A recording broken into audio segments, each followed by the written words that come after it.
ഒരു കാര്യം ചെയ്യട്ടെ, ഞാൻ നിന്നെ മാർക്കറ്റിന് പകരം സ്വർഗത്തിലെത്തിക്കട്ടെ.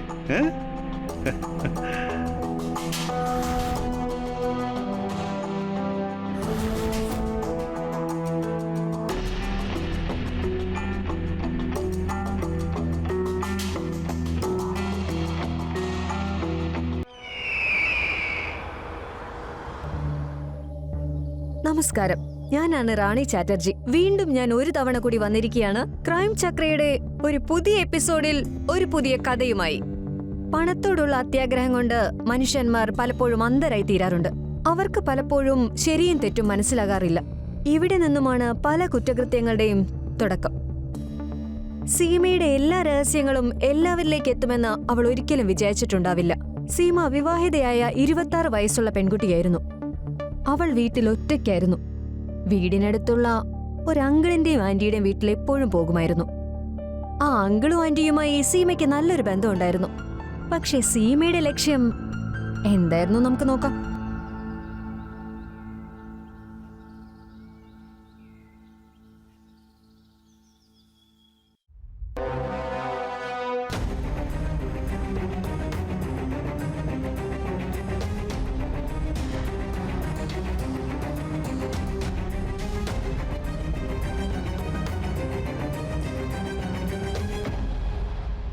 അങ്കിളെ, ആന്റി എവിടെ? ഞങ്ങള് രണ്ടുപേരും കൂടി മാർക്കറ്റിൽ പോവാന്ന് പറഞ്ഞിരുന്നു. ആന്റി ഇവിടെ ഇല്ലല്ലോ മോളെ. ഒരു കാര്യം ചെയ്യട്ടെ, ഞാൻ നിന്നെ മാർക്കറ്റിന് പകരം സ്വർഗത്തിലെത്തിക്കട്ടെ.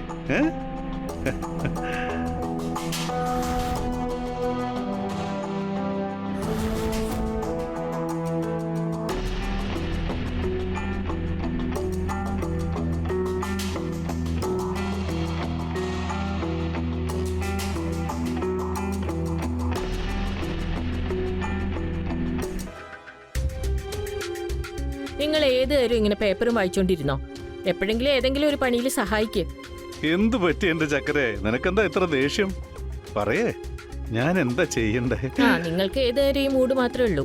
പോയി കുറച്ച് പച്ചക്കറി മേടിച്ചോണ്ട് വാ. ഇവിടെ കറിക്കൊന്നുമില്ല. അത് മേടിച്ചാ പോരെ? ആരാ നോക്കി?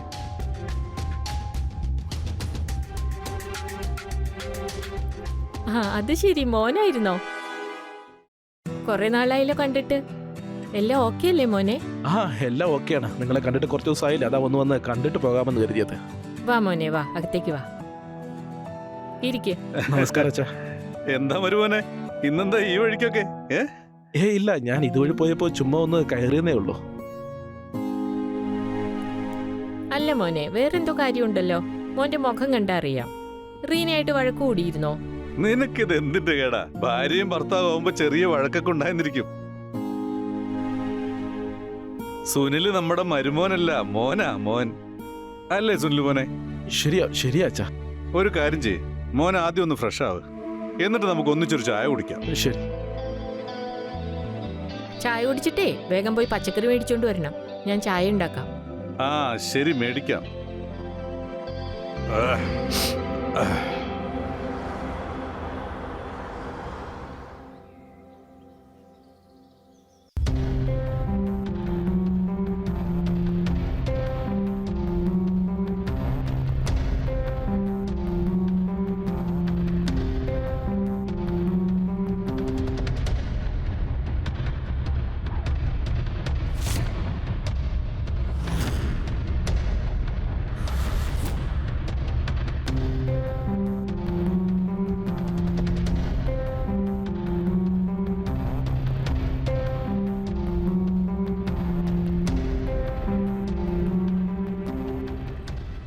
സുനിലെ, മോനെപ്പോ വന്നു? വന്നേ ഉള്ളൂ. അല്ല, സീമ ഇതിപ്പോ നന്നായിട്ട് കളിക്കുന്നുണ്ടല്ലോ. ഇവളെ ഞാനല്ലേ കളി പഠിപ്പിച്ചത്, അതിന്റെ ഗുണം കാണാൻ എന്നോടൊന്ന് കളിച്ചേ. ആരാ ജയിക്കുന്നത് കാണാലോ. എന്നാ പിന്നെ ഇതിന്റെ ബാക്കി കളിക്കുക, ആരാ ജയിക്കുമെന്ന് നോക്കാലോ. മോന്റെ കഴിവൊന്ന് കാണട്ടെ.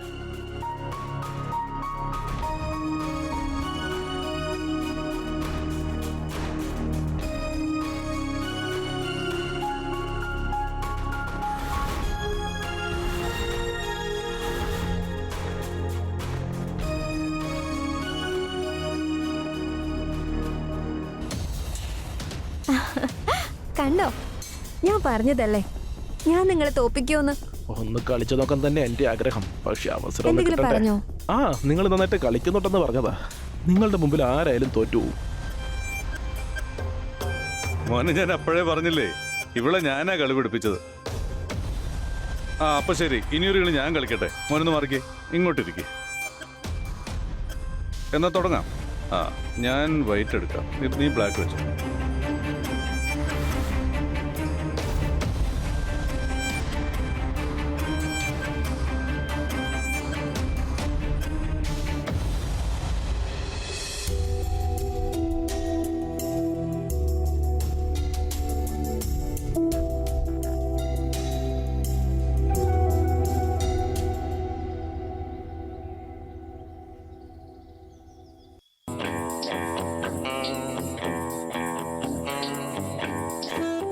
അതെ സരിതേ, നിന്റെ മോളെ ഒന്ന് പറഞ്ഞു മനസ്സിലാക്ക്.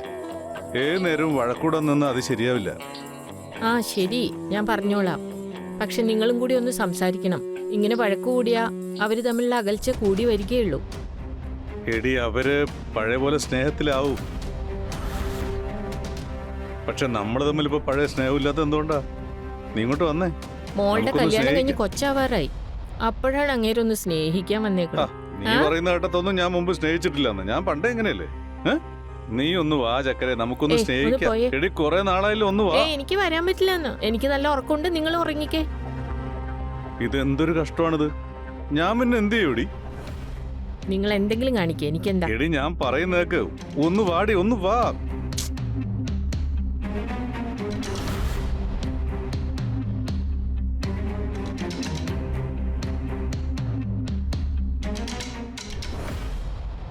കിളവന് ചില്ലറ അസുഖമൊന്നും അല്ലല്ലോ. കിളവിയുടെ അടുത്തൊന്നും നടക്കാത്തത് കൊണ്ടായിരിക്കും സീമയുടെ അടുത്ത് അങ്ങനെ. ഇയാൾ ആള് കൊള്ളാം, പക്ഷെ ഞാനും അത്രയ്ക്ക് മോശക്കാരനല്ലല്ലോ. ഇനി ആ സീമയെ വളച്ചിട്ട് തന്നെ കാര്യം.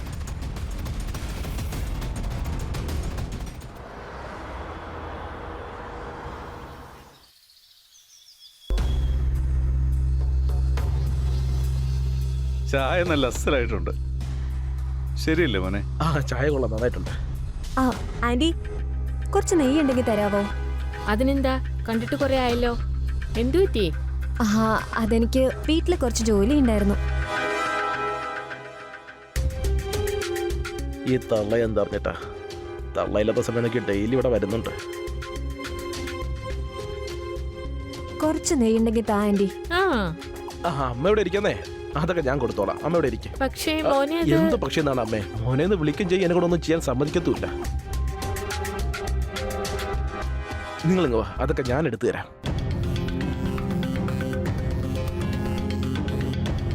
വാ വാ വാ.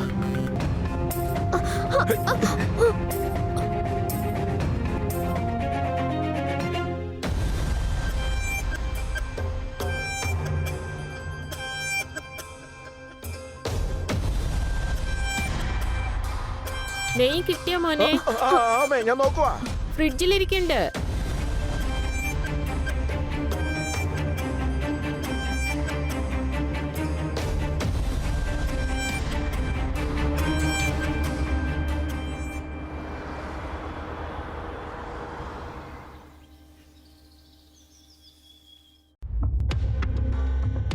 അമ്മേ, ഞാൻ ഓഫീസിലേക്ക് പോവാ.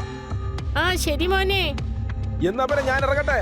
നിക്ക് മോനെ, ഞാനും വരുന്നുണ്ട്. എനിക്കൊന്ന് മാർക്കറ്റിലേക്ക് പോണം. അതെ, ഞാൻ മാർക്കറ്റിൽ പോവാ. വാതിലടിച്ചേക്കണേ. ആ ശരി ശരി.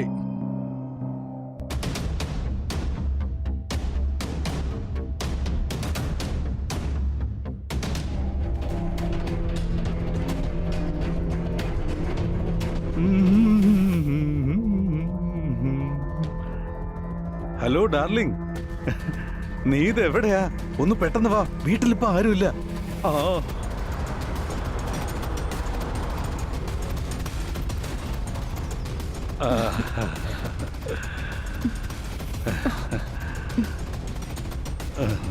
ചക്കരേ.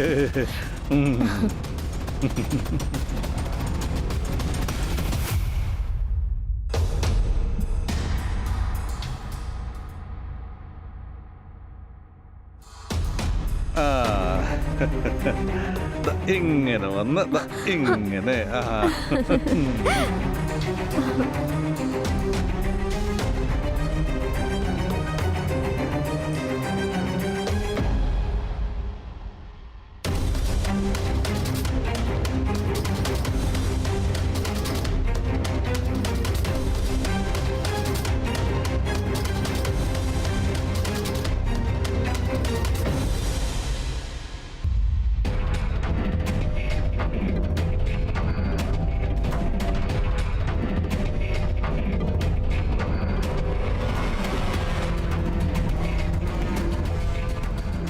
ഒന്ന് വേഗം ആവട്ടെ. എന്തിനാ അത്ര സമയം എടുക്കുന്നേ? സുനിൽ മോനെ,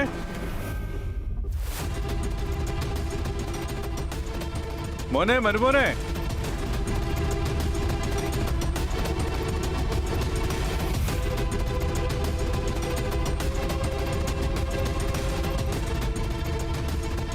മരുമോനെ, സുനിൽ മോനെ.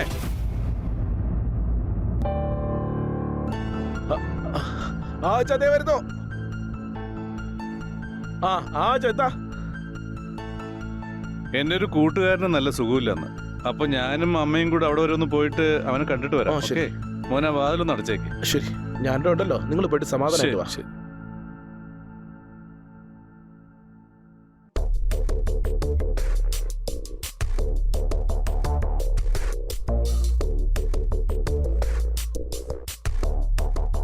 ആ സീമ വന്നോ? വാ ഇരിക്ക്.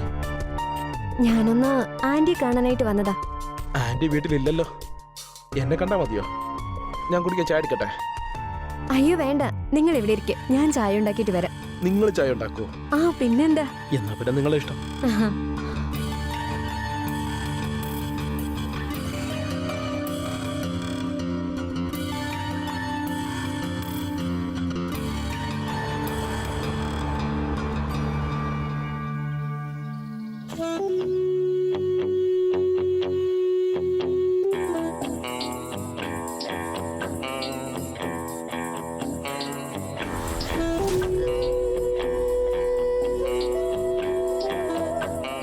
ഇവിടെ ഇരിക്ക്.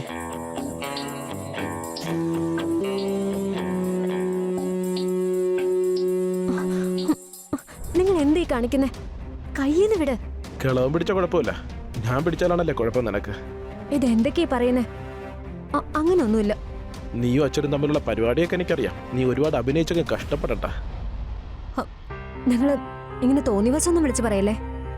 ഞാൻ വെറുതെ പറഞ്ഞൊന്നുമല്ല. എന്റെ കയ്യിൽ വീഡിയോ ഉണ്ട്, ഞാനത് വേണേ കാണിച്ചു തരാം. കാണോ നിനക്ക്?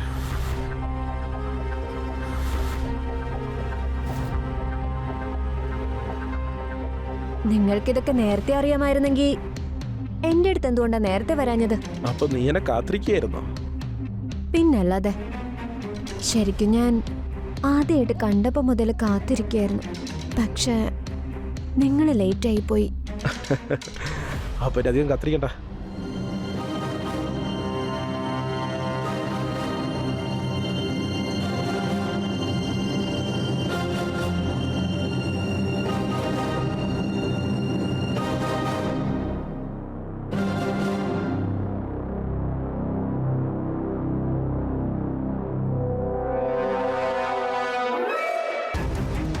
സീമ എന്തൊക്കെയാ ചെയ്യുന്നതെന്ന് അവൾക്ക് പോലും അറിയില്ലായിരുന്നു. ആ അങ്കിളിനൊപ്പം ഒരു ബന്ധം ഉണ്ടായിരുന്ന അതേ സമയത്ത് തന്നെ സുനിലിനെ തന്നിലേക്ക് ആകർഷിക്കാൻ അവൾ ശ്രമിക്കുന്നുണ്ടായിരുന്നു. പണത്തോടുള്ള ആർത്തിയും ശരീരത്തിന്റെ ആവശ്യങ്ങൾക്ക് മുന്നിൽ സീമ ശരിക്കും അധപ്പതിച്ചു പോയി. അന്യപുരുഷന്മാരുമായി വഴിപെട്ട ബന്ധം സ്ഥാപിക്കുന്നതിന് മുമ്പ് അവൾ ഒരു തവണ പോലും ചിന്തിച്ചില്ല. പഴമക്കാര് പറയാറില്ലേ, പാപം ഒരുപാട് കാലം മുന്നോട്ട് പോവാറില്ലെന്ന്. സീമയുടെ ജീവിതത്തിലും അത് തന്നെ സംഭവിച്ചു.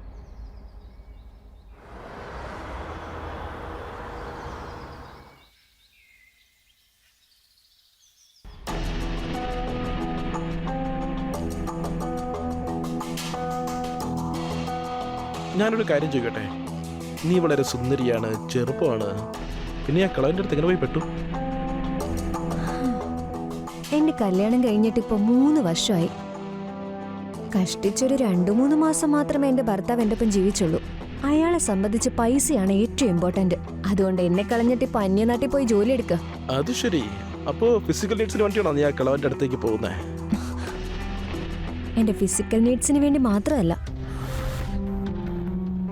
അയാൾ എന്നോട് പറഞ്ഞത് ആന്റിയെ ഡിവോഴ്സ് ചെയ്തിട്ട് ഈ കാണുന്ന പ്രോപ്പർട്ടി മുഴുവൻ എന്റെ പേരിലാക്കുമെന്നാ. ആ കിളവന്റെ കയ്യിൽ ഒരുപാട് സ്വത്തുണ്ട്. അതുകൊണ്ട് ഞാൻ അയാളെ എന്റെ കെണിയിലെപ്പെടുത്തിയത്. ഈ കാണുന്ന പ്രോപ്പർട്ടി എല്ലാം എന്റെ പേരിൽ കിട്ടണം. പക്ഷെ എന്റെ പൊന്നുമോളെ, നീ ഇത്രയ്ക്ക് മണ്ടിയാണോ? ആ കിളവൻ തന്നെ പറ്റിക്കുകയായിരുന്നു. എന്നുവെച്ചാ എന്ന് വെച്ചാൽ ഈ കാണുന്ന എല്ലാ പ്രോപ്പർട്ടിയും അത് കിളവന്റെ പേരിലും അല്ല, കിളവിയുടെ പേരിലും അല്ല. ഈ പ്രോപ്പർട്ടിയൊക്കെ എന്റെ ഭാര്യ റീനയുടെ പേരില. ഇനി നിനക്ക് വേണമെങ്കിൽ ആ പ്രോപ്പർട്ടി അല്ല നിനക്ക് കിട്ടും. അല്ല, അതിനിപ്പോ എങ്ങനെയാ? അത് പിന്നെ ഞാൻ റീന എങ്ങനെയെങ്കിലൊക്കെ സോപ്പിട്ട് പ്രോപ്പർട്ടിയൊക്കെ എന്റെ പേരിൽ എഴുതി വാങ്ങിപ്പിക്കാം. എന്നിട്ട് അവൾ ഡിവോഴ്സ് ചെയ്താൽ പോരെ? പിന്നെ നമുക്ക് കല്യാണവും കഴിക്കാം. ഈ വീടും കാശുമൊക്കെ നമ്മുടെ പേരിലായതിനു ശേഷം നിന്റെ അങ്കിളും ആന്റിയും ഇല്ലേ, എന്റെ അമ്മ അച്ഛനും അമ്മായി അമ്മയും, അവർക്കും എന്ത് ചെയ്യാൻ പറ്റും? പ്ലാനൊക്കെ പെർഫെക്റ്റാ.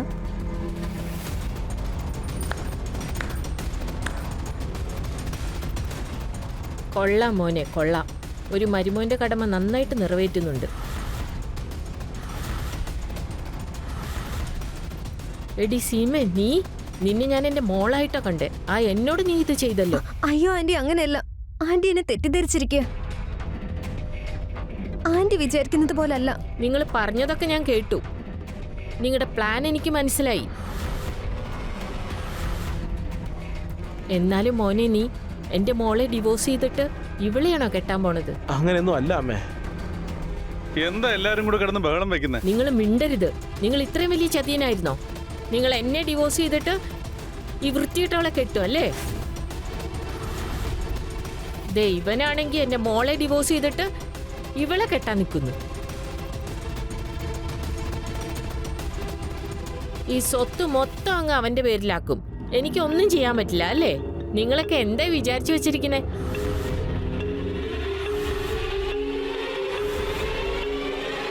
സീമേ, മര്യാദയ്ക്ക് ഇവിടുന്ന് ഇറങ്ങിപ്പോക്കോ, അല്ലെങ്കിൽ ഞാൻ പോലീസിനെ വിളിച്ച് നിന്നെ അവരുടെ കയ്യിൽ ഏൽപ്പിക്കും.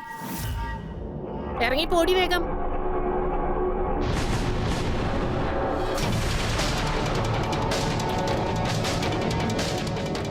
അമ്മേ, അവളെന്നെ മയക്കെടുത്തതായിരുന്നു. ഞാനൊരു തെറ്റും ചെയ്തിട്ടില്ല. നീ മിണ്ടരുത്. ഞാൻ എല്ലാം കേട്ടതാ. ഇനി മേലാൽ ഈ വീടിന്റെ പടി കടക്കരുത്. ഇറങ്ങിപ്പോടാ വേഗം.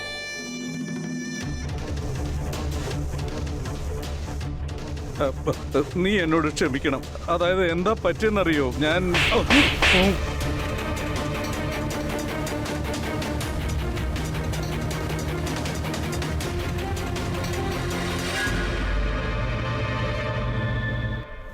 അവളുടെ അത്യാഗ്രഹം കൊണ്ട് സീമയ്ക്ക് നഷ്ടമായത് അവളുടെ അച്ഛനെയും അമ്മയും പോലെ സ്നേഹിച്ചിരുന്ന രണ്ട് മനുഷ്യരായിരുന്നു. ആ കുടുംബത്തിലെ എല്ലാ ബന്ധങ്ങളെയും അവൾ നശിപ്പിച്ചു. വികാരങ്ങൾ കടിമപ്പെട്ട രണ്ട് പുരുഷന്മാർ അങ്ങനെ ഒരു കുടുംബം ഇല്ലാതാക്കി. ഇപ്പോൾ മനസ്സിലായില്ലേ? പാപം അധികകാലം മുന്നോട്ട് പോവില്ലെന്ന് പറയുന്നത് എന്തുകൊണ്ടാണെന്ന്? സീമയുടെ ജീവിതത്തിലും അതുതന്നെയാണ് ഉണ്ടായത്. അവൾ അത്യാഗ്രഹത്തിൽപ്പെട്ട് അങ്കിളുമായി അങ്ങനെ ഒരു ബന്ധം തുടങ്ങിയില്ലായിരുന്നെങ്കിൽ ഇന്നിതൊന്നും സംഭവിക്കില്ലായിരുന്നു.